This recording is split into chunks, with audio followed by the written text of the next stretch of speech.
Hari Hari Mahadev, welcome to my channel, guys. And today we are watching 3 modern lessons from Shiva. Actually, I wanted to start making reactions to Hinduism a long time ago. And guys, please let me know if you want this kind of content. And if you want, please support me with like and comment. Okay, so I will be more motivated. So guys, give me thumbs up and let's go. इस 21st century में Shiva relevant है क्या? शिवा हमें नशे करना सिखाते हैं या उन्होंने हजारों साल पहले कहानियों के थ्रू सिखाए हुए प्रिंसिपल्स आपकी लाइफ को बेहतर बना सकते हैं? मैंने इस साल की शुरुआत में यही सवाल खुद को पूछे और पिछले कुछ दिनों से डेडिकेटेडली शिव जी को स्टडी किया, उनकी कहानियों का मीनिंग समझा और उन्हें 21st सेंचुरी के लिए आपके लिए रेलेवेंट बनाया। आज मैं आपके साथ बस 3 सीक्रेट मैसेजेस शेयर करना चाहता हूँ। ये कोर मैसेज 2 तरह के लोगों के लिए, एक जो स्पिरिचुअलिटी में विश्वास रखते हैं और दूसरे जो स्पिरिचुअलिटी में बिल्कुल विश्वास नहीं रखते, क्योंकि ये 3 कहानियां और उनके ये 3 लेसन्स हर उस इंसान के लिए रेलेवेंट है जो अपनी लाइफ में कुछ एक्स्ट्रॉर्डिनरी करना चाहता है। अगर आप एक स्टूडेंट है या एम्बिशियस है या अपनी लाइफ पर एक ऐसे मुकाम पर हैं जहां आप कंफ्यूज हैं कि आगे क्या करें, तो इस वीडियो को एंड तक देखिए। गारंटी है कि आपको आपके अगले स्टेप की आइडिया आ जाएगी। वीडियो शुरू होने से पहले एक बात, इन सारे वीडियोस में हमारी यही कोशिश होती है कि हमारे एंशिएंट नॉलेज को आज के लिए हम रेलेवेंट बनाएं। अगर आपको हमारा काम अच्छा लगता है तो प्लीज वो सब्सक्राइब बटन प्रेस कीजिए। ये आपके लिए तो फ्री है, लेकिन इससे हमारी बहुत हेल्प होती है। लेसन 1, अंधेरा बुरा नहीं है। दुनिया की सबसे फास्टेस्ट चीज है लाइट यानी फोटोन। 150 मिलियन किलोमीटर दूर होने के बावजूद सूरज की एक किरण को पृथ्वी तक पहुंचने के लिए सिर्फ 8 मिनट लगते हैं। लेकिन क्या आपको पता है कि ये लाइट पैदा कैसे होता है? हमारे सूरज के अंदर 15 मिलियन डिग्री सेल्सियस की एक आग, जिस आग में एटम्स पिघलने लगते हैं, एक दूसरे के साथ फ्यूज होने लगते हैं, जिसे फ्यूजन कहते हैं। इस प्रोसेस में हीट और लाइट पैदा होता है। लेकिन सबसे इंटरेस्टिंग बात यह है कि ये लाइट इमीडिएटली हमें दिखने वाला इस पूरी धरती को ऊर्जा देने वाला सनलाइट नहीं बनता। बात उसी सनलाइट की हो रही है जिसे प्लांट्स प्रोसेस करते हैं, हमारे लिए खाना बनाते हैं। हमें बनाने वाला एक एक कण इसी फोटोन का एक अवतार है। ये फोटोन सूरज के अंदर ही दूसरे एटम्स के साथ टकराता रहता है, बाहर निकलने के लिए स्ट्रगल करता रहता है। कुछ सेकंड्स के लिए नहीं,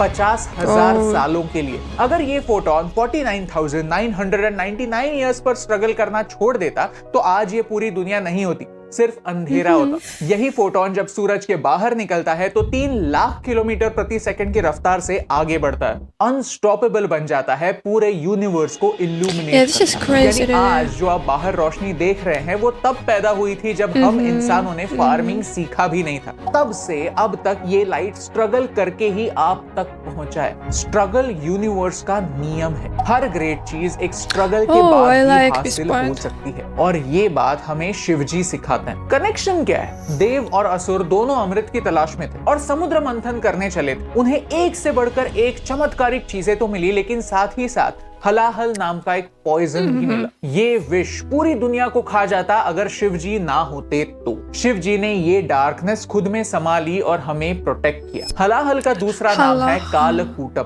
यानी ये उस डार्कनेस का सिंबल है जिसके अगेंस्ट आप एज अ फोटोन लड़ रहे, स्ट्रगल कर रहे हो।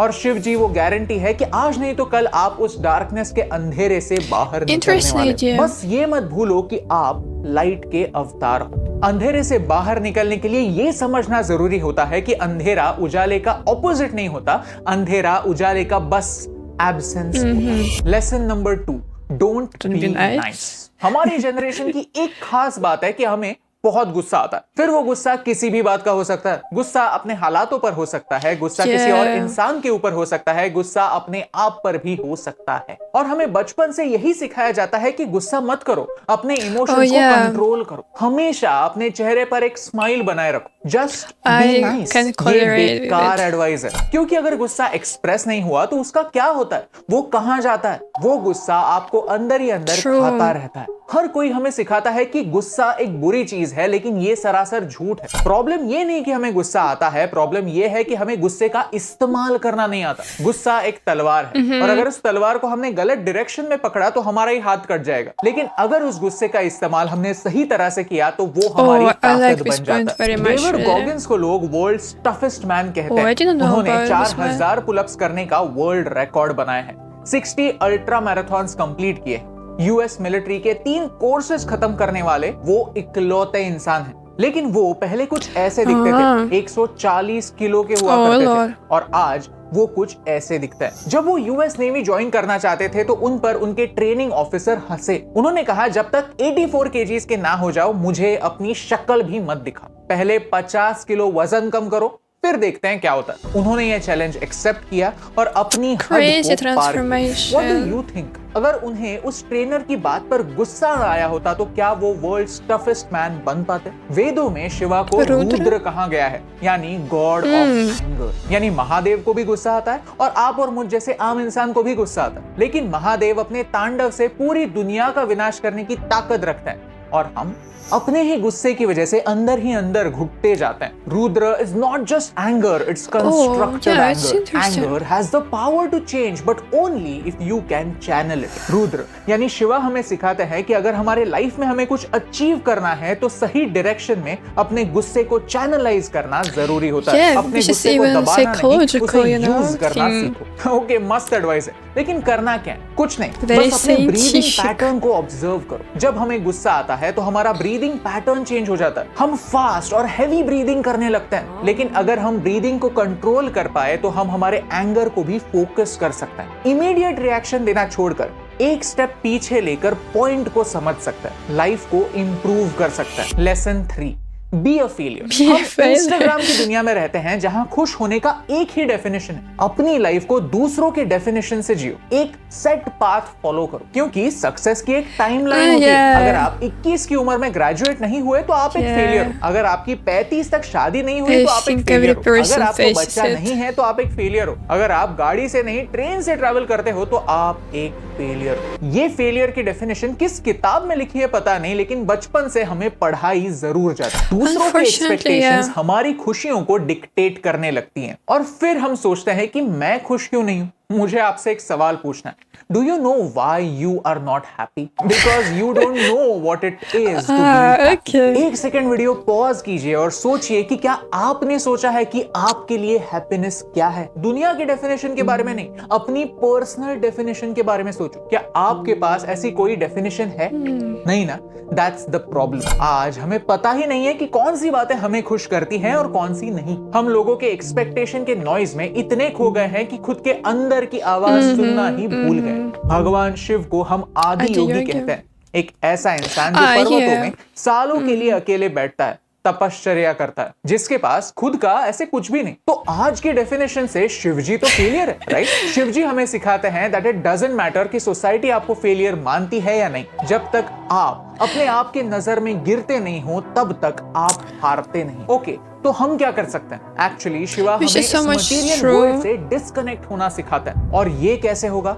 इन एडिक्शन से नहीं, बल्कि अपने प्रोग्रेस के एडिक्शन से। और ये तभी पॉसिबल है जब आप लोग क्या सोचेंगे ये सोचना बंद कर देते हैं। Let me tell you a 3 step strategy that changed my life. एक ऐसी स्ट्रेटजी जो इतनी सिंपल है that I feel sorry for all those people who don't know this. इसे कहते हैं 6 मंथ रूल, जो आपकी लाइफ बदल देगी। पहला स्टेप है आइडेंटिफाई करो। आइडेंटिफाई करो कि आपको पहुंचना कहां है, आपका टारगेट क्या है। स्पेसिफिक बनो, खुद को पूछो कि ऐसा क्या है जो अंदर से आपको खुशी देगा। फिर उसके बारे में लोग क्या सोचते हैं ये सोचना बंद करो। अक्सर बच्चों को स्पोर्ट्स में इंटरेस्ट होता है लेकिन उन्हें कोई करियर पाथ नहीं दिखता, तो वो एक सेफ ऑप्शन चूज करते हैं और जिंदगी भर खुद को कोसते रहते हैं कि मैंने कभी ट्राई ही नहीं। ये दर्द सबसे बड़ा दर्द होता है। तो अपने आप से पूछो आपके लिए खुशी की पर्सनल डेफिनेशन क्या है। स्टेप 2 है गैप्स को ढूंढो। आपके आज की सिचुएशन और आपके आइडियल सिचुएशन में ऑब्स्टिकल्स होने वाले हैं, गैप्स होने वाले हैं। उन गैप्स को समझो, 1 बाय 1 लिखते जाओ कि आपके चैलेंजेस क्या हैं। हो सकता है कि ट्रेनिंग करने के लिए आपके पास इक्विपमेंट ना हो, मेंटर ना हो।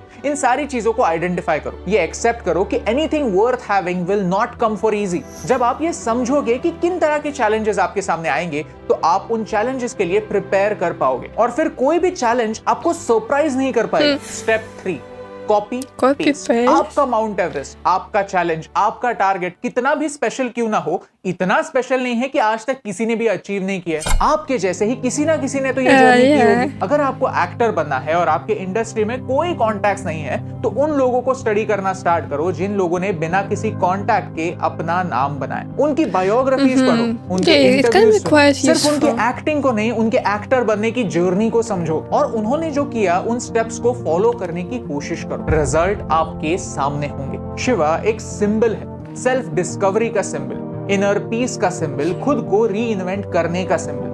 आई बिलीव इन शिवा क्योंकि शिवा हमें ट्रांसफॉर्मेशन की ताकत सिखाता है। आज के इस वीडियो में हमने शिवा ने सिखाए हुए प्रिंसिपल्स को अपनी लाइफ में कैसे अप्लाई करना है, अपनी लाइफ को कैसे ट्रांसफॉर्म करना है, ये सीखा। और इंटरेस्टिंग बात यह है कि आज हमने सिर्फ 3 प्रिंसिपल सीखे हैं। ऐसे हजारों आइडियाज, हजारों प्रैक्टिकल लेसन्स छुपे हुए हैं हमारे एंशिएंट वेदों में, उपनिषदों में, हमारे इतिहास में। और हमारा मिशन यही है कि हम इस नॉलेज को एक ऐसी लैंग्वेज में आपके सामने ला पाए कि आप उसे समझ पाए और अपनी लाइफ बेहतर बना पाए। अगर आप हमें सपोर्ट करना चाहते हैं तो प्लीज इस वीडियो को शेयर कीजिए, क्योंकि हमारे इंडियन नॉलेज को आप तक पहुंचाने से मुझे फर्क पड़ता है। Share the truth. So guys, first of all, I wanted to say that I really appreciate efforts of Abhi, this man, because he really does an amazing work, you know. For me, it is very hard to read different ancient books like Puranas or Vedas. I want, but it is quite complicated. I don't know why, maybe because it was translated from Sanskrit, right? And yeah, the language is very difficult to understand. And this kind of videos, they can give some ideas to think about, you know, so I like this kind of videos.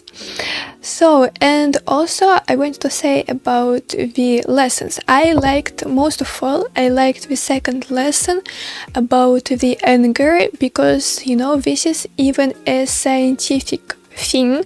A lot of psychologists nowadays say that if you bottle up your emotions or anger, then you can have some problems with health, you can have any disorders. And yes, it is very interesting that Hinduism contains this kind of information. And I really like it because, for example, in Christianity, people are taught to be humble, you know, to be good, always good, like, and I really appreciate that in Hinduism there is not only good side, you know, there is also a bad side, and this is great because a person can't be only good. There should be a balance, you know, between good and bad, and this is great. I love this idea. And also the third idea about the failure, yeah, it was also nice. This is really very relatable to our life, because of course everybody uses social media, everybody uses Instagram, different other apps, and yeah, we just compare ourselves to others, and I also do it, honestly. I always try not to compare, not to do it, but I struggle with it. So yeah, maybe one day I will finish doing it. Okay, so guys, please share your opinion about these 3 lessons. What is your favorite lesson from Shiva? And also you can write in the comments what you want me to react next, any videos. And also don't forget to subscribe to my channel, to follow me on Instagram, and see you soon, guys.